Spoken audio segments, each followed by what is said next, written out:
మన swing trading ద్వారా trigger అయ్యి సమ్ గుడ్ రిటర్న్స్ ఇచ్చినటువంటి సమ్ స్టాక్స్ అయితే ఇప్పుడే చూద్దాం. దాంతోపాటు వన్ అకౌంట్ యొక్క పిఎన్ఎల్ రిపోర్ట్ అయితే నేనైతే ఈ వీడియోలో అయితే చూపిస్తాను మీకు. సో మొదటిగా ఐటీని అయితే చూద్దాం. ఐటీఐని అయితే నేను ఇక్కడ సెర్చ్ చేశాను. September 4th అయితే ఐటీఐ మన స్వింగ్ ట్రేడింగ్ అలర్ట్స్ ఛానల్లో అయితే ట్రిగర్ అయిందనమాట ఎగ్జాక్ట్లీ. సో అక్కడ నుండి ఆల్మోస్ట్ 160% రిటర్న్స్ అయితే ఇచ్చింది.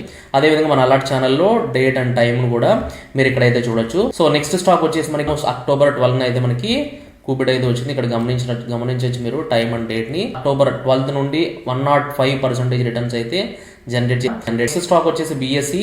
ఆల్మోస్ట్ September 1st అయితే బిఎస్సి అయితే రావడం జరిగింది. సో అక్కడ నుండి 136% రిటర్న్స్ అయితే జనరేట్ చేసింది. సో ఇక్కడ మీకు డౌట్ రావచ్చు, ఓన్లీ ఎక్కువ పర్సెంటేజ్ వచ్చిన స్టాక్స్ ని చూపిస్తున్నాను లేదా అనేది మీకు డౌట్ అయితే రావచ్చు. అది మీకు అర్థం అవ్వాలి అంటే వన్ ఆఫ్ ది అకౌంట్ యొక్క పిఎన్ఎల్ అయితే నేను ఇక్కడైతే చూపిస్తాను. ఈక్విటీ మనం అక్టోబర్ నుండి నవంబర్ ఎండింగ్ వరకు చూద్దాం. సో ఎంతెంత పర్సంటేజ్ ఆఫ్ రిటర్న్స్ వచ్చాయి, లాసెస్ అయితే ఎంతెంత లాసెస్ వచ్చాయి అనేది చూద్దాం. ఆల్రెడీ 1.8 అయితే 1.8 lakhs అయితే వచ్చాయి. సో ఆల్మోస్ట్ ఛార్జెస్ అన్ని పోను 1.73 అయితే final net realised PNL. So ఇది one of the account. Losses వస్తే ఎంత వస్తున్నాయి అనేది మీరు ఇక్కడ గమనించవచ్చు. 6%, 10%, 5%, 3.